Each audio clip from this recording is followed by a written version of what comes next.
Yo, balik lagi dengan gue Bayu Tabusala dari Ekonom Pemalas. Kali ini gue mau bahas sesuatu yang menurut gue jadi bahan perdebatan antara dividen atau non-dividen. Jadi yang paling menarik dari pembahasan ini adalah, well, kalau seandainya sebuah perusahaan uh, cyclical ataupun jenisnya compound growth atau apapun itu, nah cocoknya bagi dividen atau enggak ya? Sebaiknya gue ambil usaha yang bagi dividen atau enggak ya? Nah, yang paling menarik adalah gue selalu akan berkata bahwa Buffett dan semua perusahaan dan investasinya. Jadi kelakuannya Buffett dan perusahaan yang diinvestasikannya. Perusahaan yang diinvestasikan oleh Warren Buffett, kok Buffett sih? Warren Buffett itu lu bisa ngeliat bahwa banyak banget, even kayak Buffett sendiri pernah ngomong, gue lupa Charlie Munger atau Warren Buffett pernah ngomong bahwa indikator bahwa perusahaan tersebut sehat adalah dengan cara membagikan dividen. Anyway, gue bahkan nggak tahu ini apakah Buffett atau enggak. Oke, nanti gue cari dulu bentar. Anyway, dari hasil pencarian gue nggak menemukannya. Cuman banyak banget perusahaan yang diinvestasikan oleh Warren Buffett itu membagikan dividen. Dan menurut gue itu adalah salah satu indikator perusahaan itu bagus atau enggak. Pertanyaannya adalah besarannya. Apakah besaran dividen yield 60, 70, bukan dividen yield sih, maksudnya dividen payout ratio, apakah 60 dari IPS-nya, 70 dari IPS-nya, atau 30 dari IPS-nya, itu adalah suatu yang bagus atau enggak. Nah, tapi kalau misalkan ngelihat Buffett sendiri banyak yang kayak perusahaan yang diinvestasikannya banyak yang menggunakan dividen, tapi perusahaan vehicle cara dia menjalankan perusahaannya dia tidak membagikan dividen, dia menggunakan instrumen lain yaitu adalah dividen reinvestment. Jadi apapun yang dihasilkan oleh perusahaannya dia akan reinvest lagi dengan cara membeli perusahaan-perusahaan yang baik. Itu yang pertama. Yang kedua, itu dengan cara kanibal bisnisnya sendiri. Apa itu kanibal? Artinya dia melakukan investasi ulang terhadap saham milik Berkshire Hathaway. Jadi Berkshire sendiri kalau misalkan ngeliat bahwa mereka melakukan stock buyback itu banyak banget, dan itu salah satu cara bagaimana Warren Buffett melakukan reinvestment dari uang yang ada, sisa uang cash yang ada. Even kayak sepanjang sejarahnya menurut gue kayaknya cuma sekali dia membagikan dividen, itu ketika dia menghilangkan partnershipnya dia, jadi Buffett Partnership Limitednya hilang, uang dikembalikan, akhirnya semua keuntungan yang didapatkan ya sudah dikembalikan lagi ke partner limited itu. Dan waktu pas ketika telah menjadi company Berkshire, dia sama sekali belum pernah membagikan dividen.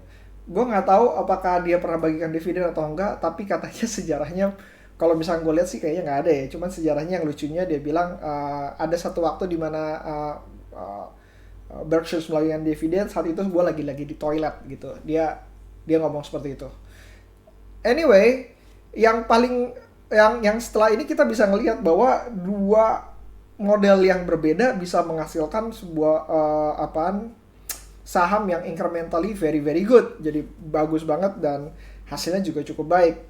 Pertanyaannya adalah, jadi gue harus kayak gimana? Haruskah gue memilih perusahaannya Berkshire di mana dia tidak membagikan dividen, atau kok gue seharusnya menggunakan yang apa lakukan Warren Buffett lakukan, yaitu dengan cara mencari perusahaan yang bagi-bagi dividen?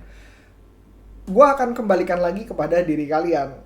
Kalau misalkan dari sisi gue selalu beranggapan bahwa cara yang paling bagus untuk berinvestasi pada suatu perusahaan itu adalah dengan melihat manajemennya. Ekspektasi kalian terhadap sebuah perusahaan itu harus inline dengan manajemen expectations.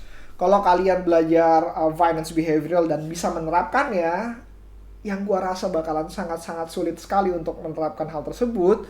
Kalian bisa melihat bahwa ekspektasi dari investor itu seperti apa dan ekspektasi dari manajemen itu seperti apa. Dan kalau kalian bisa mendapatkan disparitas dalam hal tersebut, kalian bisa keluar dan masuk di market tersebut. Pertanyaannya apakah semudah itu? Gue jawab sih nggak sama sekali ya. Gue rasa waktu pas gue keluar dari SMDR ketika di angka 29 sekian, gue lupa, 29, 28, gue merasa diri gue beruntung. Gue merasa bahwa gue ngelihat perusahaan dari hingga sampai saat ini, SMDR adalah sebuah perusahaan yang cukup baik dijalankan oleh manajemen yang sangat baik. Gue ngelihat kayak Bani Mulya melakukan buyback terhadap perusahaannya, bukan buyback sih, melakukan pembelian. Artinya dia yakin dengan kinerjanya, dia menjalankan bisnisnya, sehingga kita bisa tahu bahwa sebenarnya manajemen yang baik itu seperti apa. Yang harus dilakukan adalah inline kan, menurut gue ini adalah cara yang lebih rendah resiko dibanding kalau kalian tahu market behavioral seperti apa, tapi lebih aman untuk menginlinekan apa yang kalian pikirkan tentang perusahaan tersebut dengan manajemen yang pikirkan tentang perusahaan tersebut. Sehingga ketika kalian melihat bahwa manajemen tersebut sudah bertindak di luar apa yang kalian pikirkan, dalam hal ini kalian sudah nggak inline lagi lah dengan manajemen itu, ya sudah, itu adalah saat momentary untuk keluar.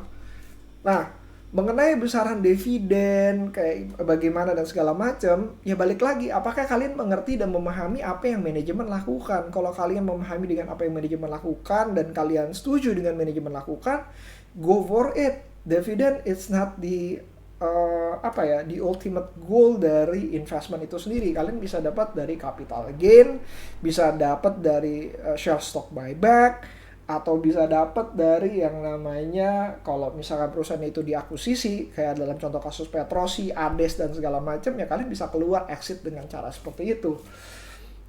Gak cuma satu jalan untuk memenangkan pasar saham ataupun yang lain, ataupun investasi lain, yang gak satu jalan.